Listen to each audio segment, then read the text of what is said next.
Hi guys, welcome back to my channel.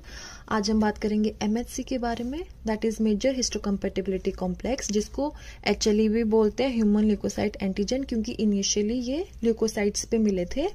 ठीक है, अब जैसे हमें पता है कि इम्यूनिटी होती है, इम्यूनिटी प्राइमरीली कौन बनाता है? टी सेल्स बनाता है। ठीक है, फिर सेकेंड कौन बनाता है? B cells. अब जो टी सेल्स होते हैं, टी सेल्स में डिफरेंट टाइप्स होते हैं, like cytotoxic T cells, helper T cells, regulatory T cells and memory T cells, है ना।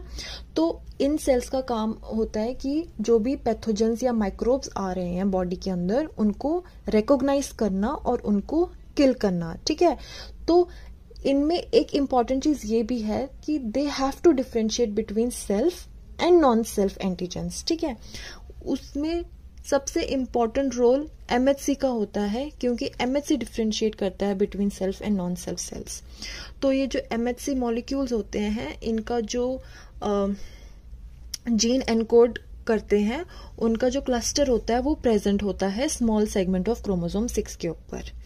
ठीक है, और ये क्या होते हैं? पॉलीमॉर्फिक होते हैं। मीन्स ये किसी भी दो इंडिविजुअल में सेम नहीं होते, हर इंडिविजुअल में ये different type of MHC molecules present होते हैं।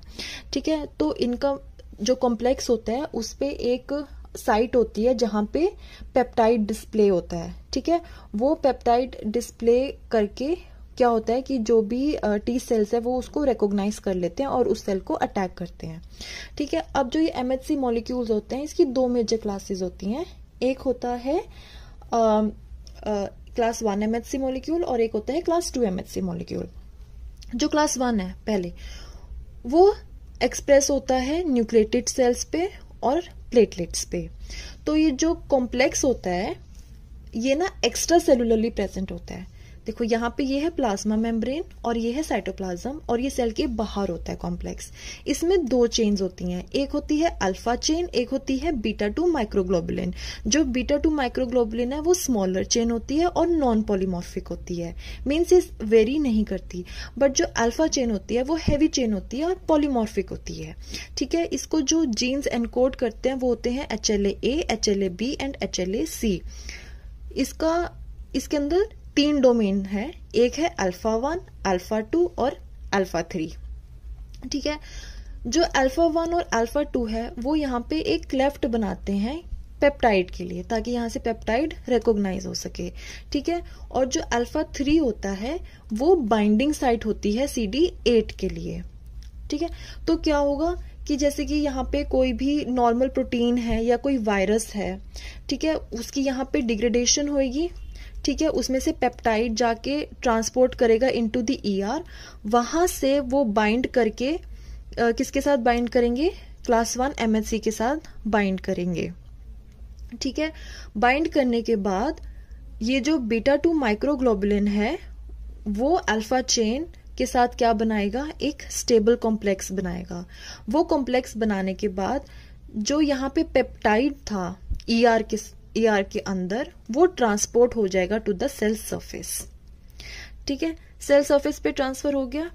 अब जो अल्फा 3 हमारा डोमेन था, जो कि बाइंडिंग साइट है for CD8 positive T cells, वो वहां पे जैसे यहाँ पे एक CD8 टी सेल आया है ना, उसके सरफेस के ऊपर क्या था? T cell receptor.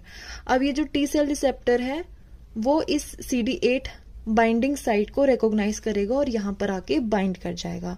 यहाँ पे आके बाइंड कर रहा है, मीन्स यहाँ पे इसको रिकॉग्नाइज कर रहा है और इस सेल की किलिंग कराएगा। इसलिए जो CD8 पॉजिटिव टी सेल्स होते हैं उनको हम क्लास 1 एमएचसी रिस्ट्रिक्टेड बोलते हैं। अब हम बात करते हैं क्लास 2 एमएचसी मॉलिक्यूल के बारे में। ठीक है, जो क्लास 2 एमएचसी मॉलिक्यूल है उसमें और क्लास 1 में फर्क इम्पॉर्टेंट ये है कि इसमें जो अल्फा चेन और बीटा चेन है वो दोनों के दोनों पॉलीमॉर्फिक है। क्लास 1 में सिर्फ अल्फा चेन पॉलीमॉर्फिक थी और बीटा नॉन पॉलीमॉर्फिक थी, इसमें दोनों पॉलीमॉर्फिक होती हैं।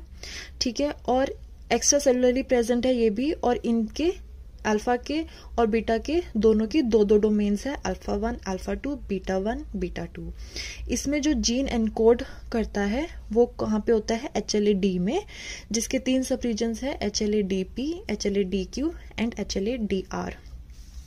यहाँ पे जो क्लेफ्ट बन रहा है पेप्टाइड के लिए वो बनाता है अल्फा 1 और बीटा 1, ठीक है। और इसमें जो साइट है, binding site for T cell, वो होती है बीटा 2 के पास।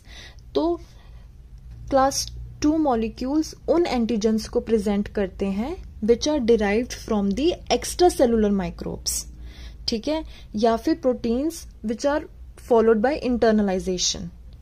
तो ये उन माइक्रोब्स को या उन प्रोटीन्स को रिप्रेजेंट करता है, ठीक है। जो फिर पेप्टाइड होता है वो ट्रांसपोर्ट कर जाता है टू दी सरफेस हेयर, ठीक है।